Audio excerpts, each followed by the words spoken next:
clients facing genuine issues. Brought to you by the hypnotherapist demanded by celebrities, CEOs, and even royalty, Adam Cox.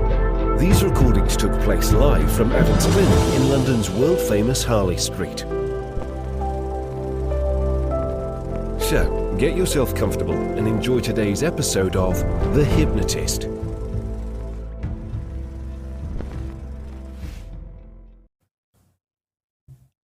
Hi, it's Adam here. Now, this is a hypnosis session that was created for a client that wanted to be in a relationship. They were single and they wanted to be in a relationship, but not any relationship. They had quite a clear idea of certain standards that they would need to really exist within the relationship and the dynamic and their partner in order for it to be something they would actually want. And I think that's really important. That's not a shallow thing. That's not a negative thing, because actually nobody would want to be in a relationship where they're settling, that they feel resentful or they feel like this is the best they can do. So having high standards is really, really important. But this particular client had felt that they'd got into a state where it was becoming a bit of a chore to find someone, and that how they came across in like dates and conversations were a bit standoffish, and therefore they were reducing the very probability of connecting with someone that did meet their criteria. So there's two key elements of that. Where do you find someone that meets the kind of high standards that you have? And then how do they get to see the very best version of you, where you get to explore whether or not they're the right fit for you in this synergistic way without it seeming like a job interview. So this is at its very core about being serious about standards and playful about the pursuit. And that's a very, very powerful combination. Imagine the opposite, someone that is kind of non-serious about their standards. They'll take anyone, but very serious in the whole process of finding that person. That would just be a very odd dynamic. So being serious about the standards, immovable with the standards, what your standards are, you do not detract from those standards, but playful about how you find out about that. And the interesting thing is that if you are genuinely curious and playful in your communication, people want to talk about themselves. They'll open up, and you get to decide if, when you get to know that person better, if they kind of fit with the kind of person that you would want to be with. Now, I appreciate there's lots of different relationships. Some people are looking for a life partner. Some people are looking for something for now. Other people are looking for hookups. It doesn't really matter what kind of relationship that you're looking about. Standards are standards, and they're your standards. They're no one else. No one else gets to decide what is attractive and what isn't. That's for you. But you increase the probability if it feels fun to kind of interact and kind of find someone new, particularly if you're single and want to be in a relationship. So if any of those connect and resonate with you, you might get some value from this session. It was created for an individual. Some of their criteria probably won't be your criteria, and vice versa. So if you do like the idea of a bespoke session created for you, there will be links in the show notes where you can take a suitability test, watch a webinar about how hypnosis can help when lots of other things can't, and various other resources too. So check out the description for lots of free resources. For now though, I'd encourage you to find a quiet, comfortable place where you won't be distracted or disturbed. Relax and enjoy the session.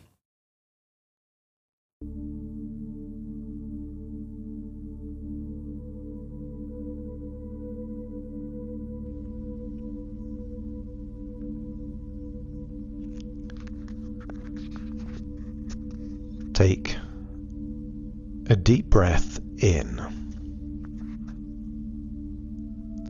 and as you breathe in that resourceful feeling of calm and relaxation, and as you exhale, feel a wonderful sense of release, as if any tension, stress or worries are gently leaving your body in your outward breath. That's it. breathing in relaxation and exhaling tension.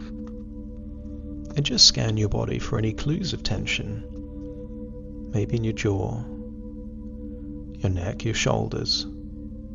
That's it.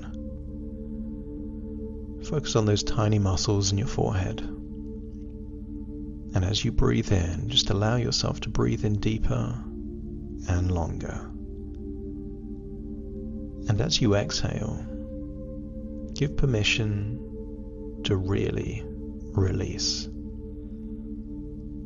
Just feeling like any frustrations, any resentment, any feelings of burden, heaviness, just allow them to gradually, incrementally leave your body in that outward breath. That's it. And the deeper you breathe, the more relaxed you feel.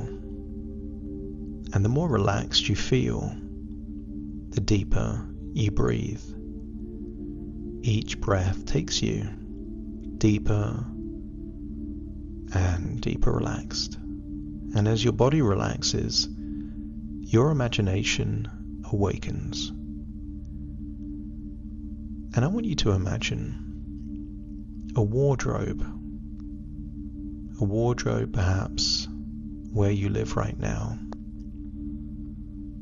And I want you to imagine this wardrobe is like a Narnia wardrobe. Except when you walk through the wardrobe, it doesn't take you to Narnia. It takes you to Rio in Brazil. And just keep your physical body there as you allow your imagination to think of that wardrobe.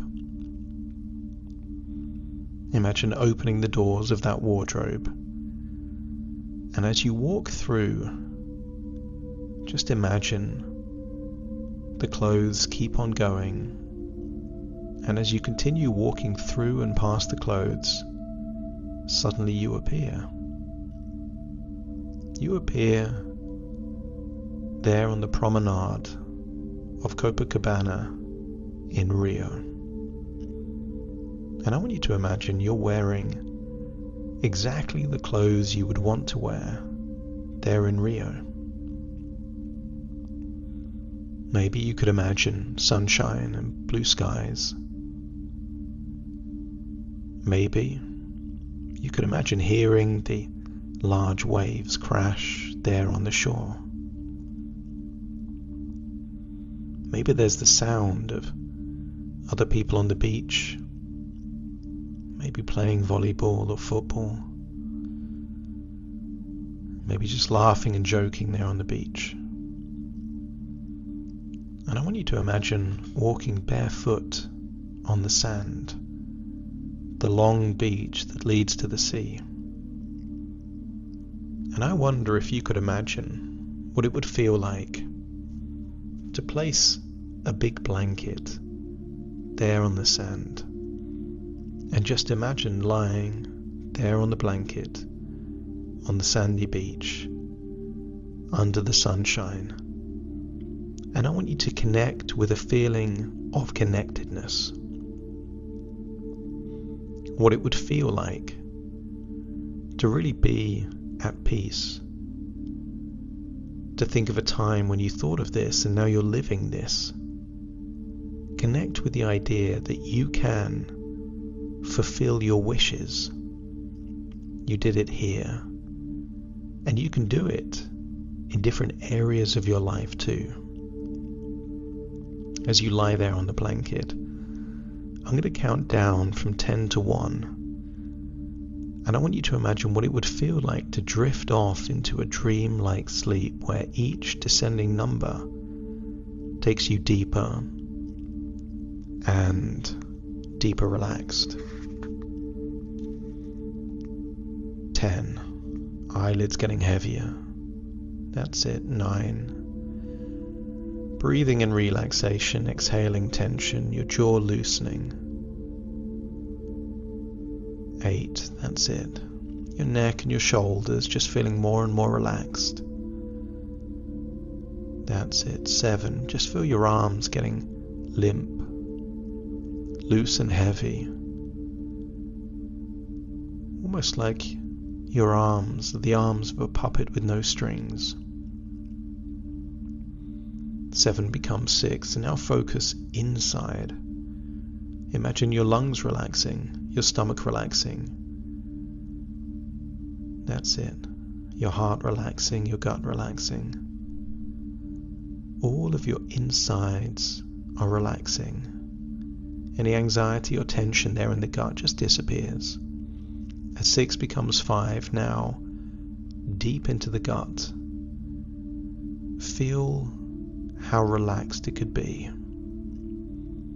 That's it. 4, going down into your legs. Top of your legs feeling limp, loose and heavy down into your calf muscles. 3. And then 2, just feel your arms and your legs all limp and loose. There on the beach on the blanket. And then 1, just feel a ripple of relaxation all the way from your toes to the top of your head, all the way back down to the tips of your fingers, drifting off into a dreamlike sleep. And in that dreamlike sleep, I want you to think of a memory. Perhaps a memory many years ago. Maybe it was a relationship that came to an end.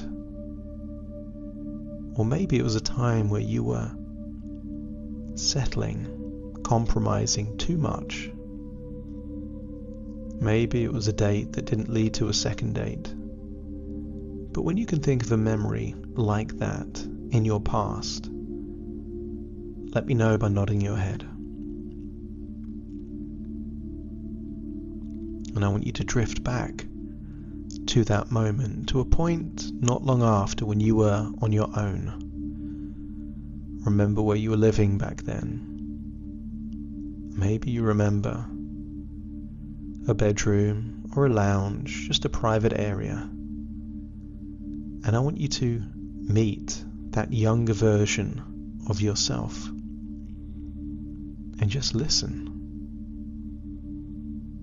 Hear their frustrations, hear their sadness, hear their harsh criticism of themselves. And now, being you from the future with all of your wisdom, you can see that some of what they're criticizing themselves about had nothing to do with them.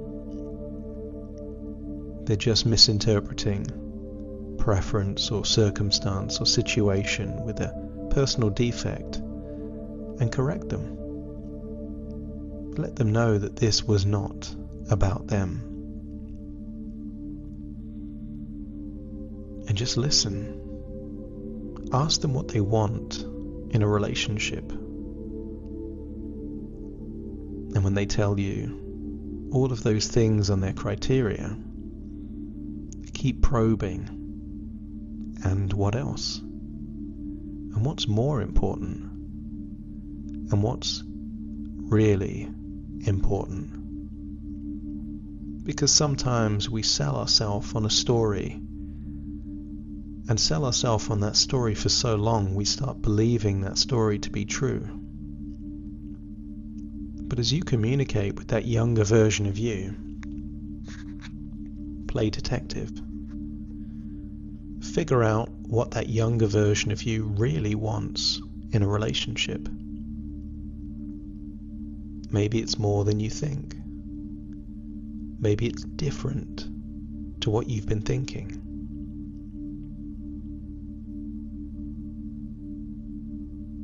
I want you to ask that younger version of them, would they be willing to dial down their standards, to compromise, just to be in a relationship, if it meant that being in that relationship could risk having the real relationship that they wanted? If that younger version of you is not willing to compromise on their standards, let me know by nodding your head.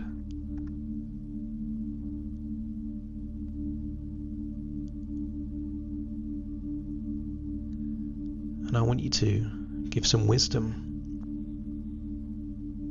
to that younger version of you.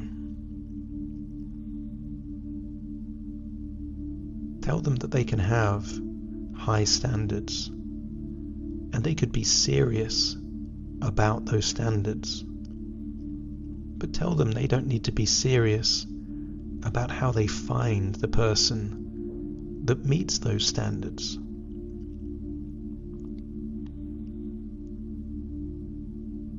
Ask them what they think to the idea of being serious about their standards and playful about the process. And if they're willing to adopt that change, let me know by nodding your head.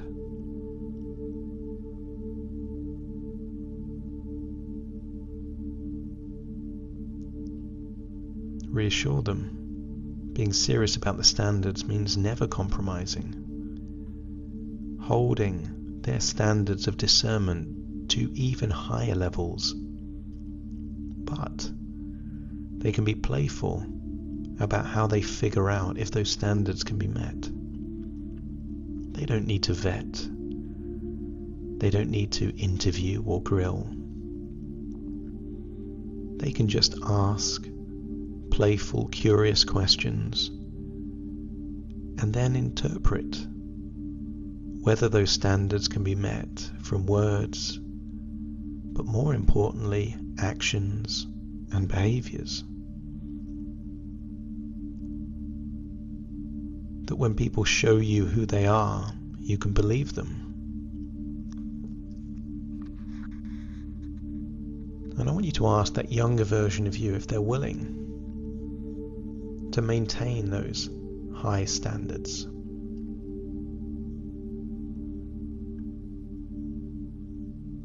To never play small and never settle.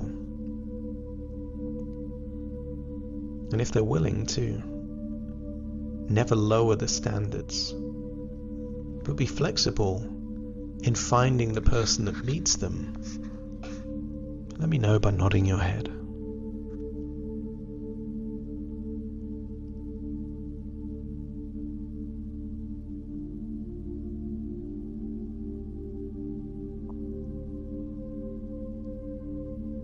That's it, and just give one final bit of wisdom. Tell that younger version of you that if things don't work out, it's because they weren't meant to be. It doesn't have to be personal.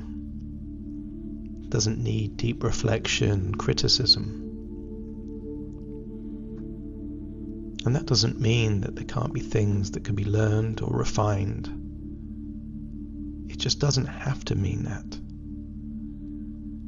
That if they choose to be better, choose to learn, choose to be more interested, more engaging, that's just a bonus. It's just not a requirement. And as you see this younger version of you integrating this wisdom you now have back in that point in time, feel a ripple through space and time all the way to the present, almost like you're taking your own advice, and feel that you've lived with that advice for it to become second nature now. I want you to give a gift to that younger version of you, something that you would have wanted back then.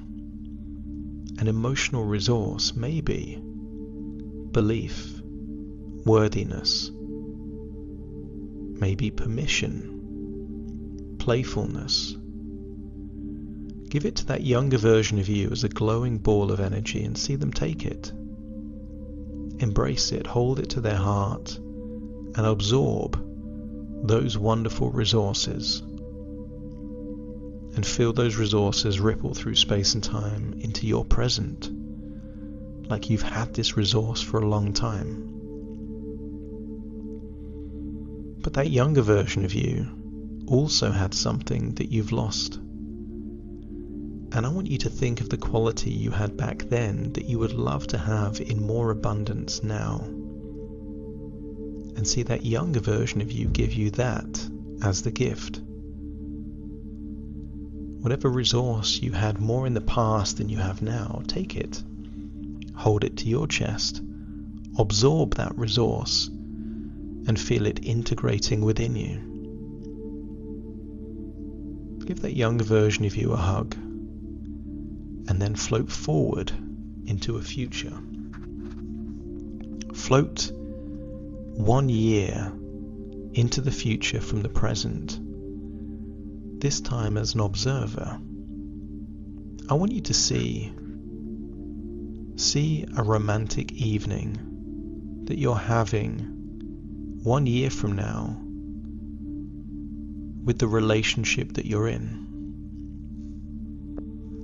Maybe it's a meal, maybe it's a special occasion. I want you to see how you smile, how relaxed and happy you seem and look. And I want you to see the qualities, but not the face of the person you're with in that future.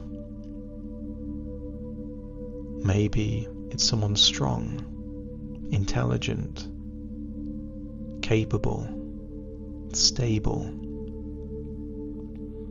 Allow your imagination to show you how they have those qualities. Maybe they're successful, maybe there's clues to the success. I want you to see synergy. I want you to imagine a glowing circle of all the things that you value in a relationship going around you like you're in the center of that circumference. And then imagine the person you're with also has a glowing circle of all the things they look for in a relationship. And I want you to see how these two glowing circles overlap. Because that's what it is. When the things that you are and have and offer are the same things that someone else desires, and who they happen to be and are and have are what you desire, that is the ingredients of a relationship based on synergy. Each of you benefits from the company of the other. Both lives are enriched. Both lives are enhanced. Each of you is able to make the other happier than they could be alone. And if you can see that future, your life enhanced, their life enhanced, let me know by nodding your head.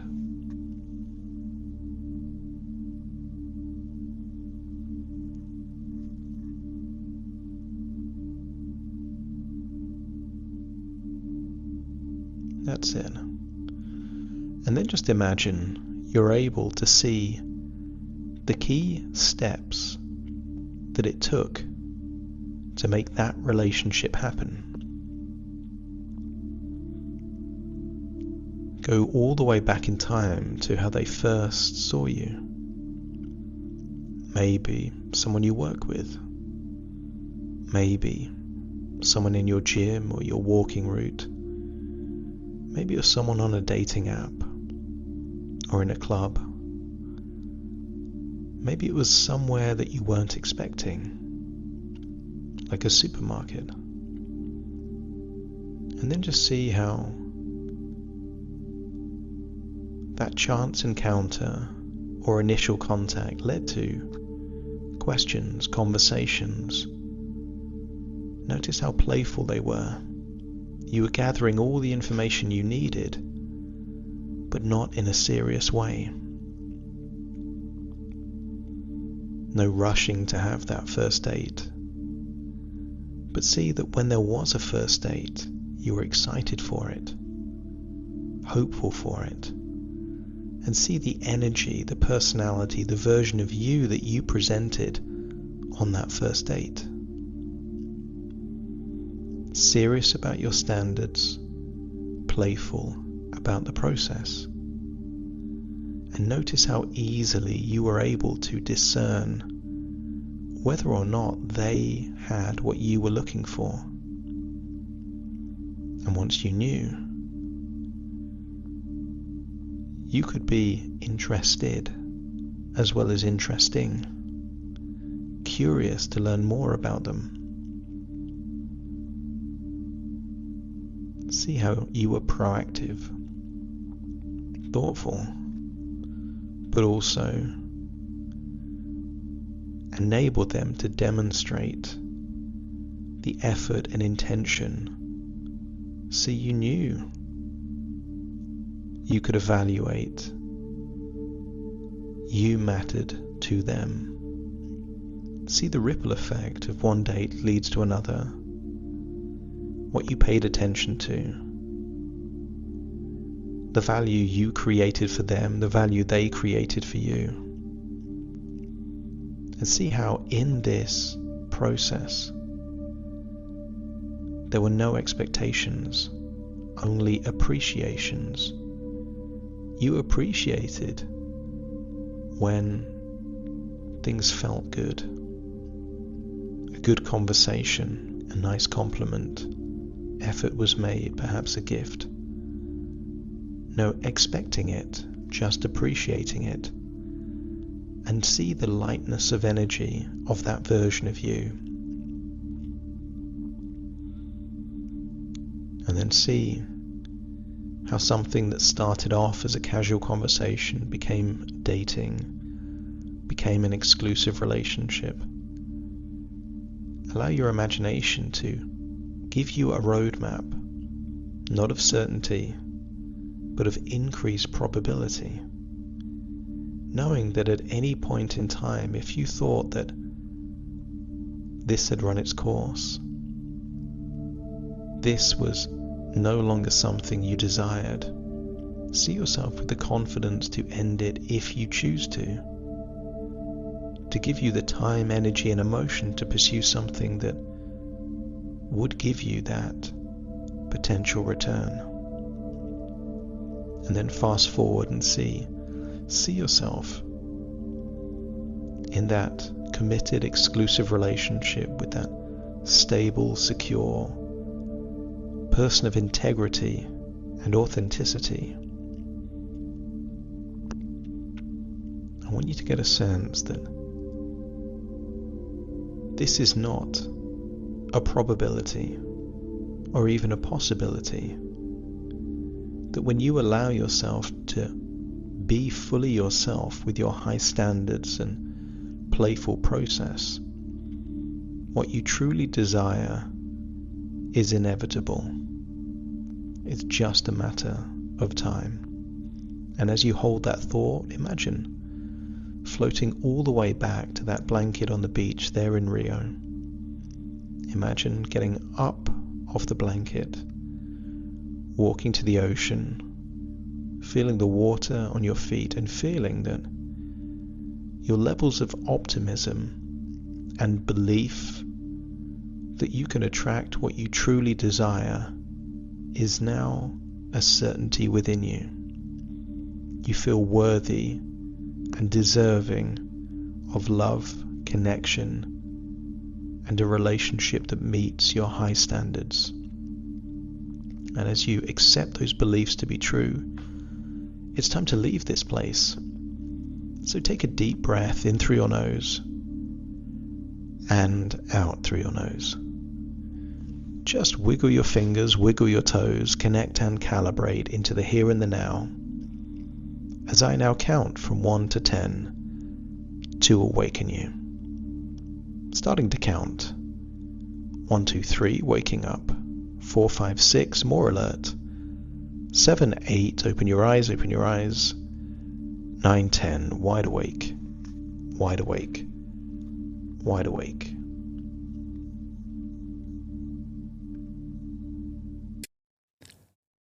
Thank you so much for joining me on today's episode of The Hypnotist. If you've enjoyed this episode or got some value from it, please give it a 5-star rating and review. And maybe you know someone that would also benefit from this particular episode, in which case share the episode with them so they can also get the benefit too. And if you would like to listen to this episode where it's just the hypnosis, so no intro, no outro, no explanation, just the hypnosis and completely ad-free, there will be a link in the description where you can subscribe at a very low cost and only get access to the hypnosis. So if that's of interest, please check that out. Thank you again for being a regular listener of The Hypnotist, and I'll see you again soon for more.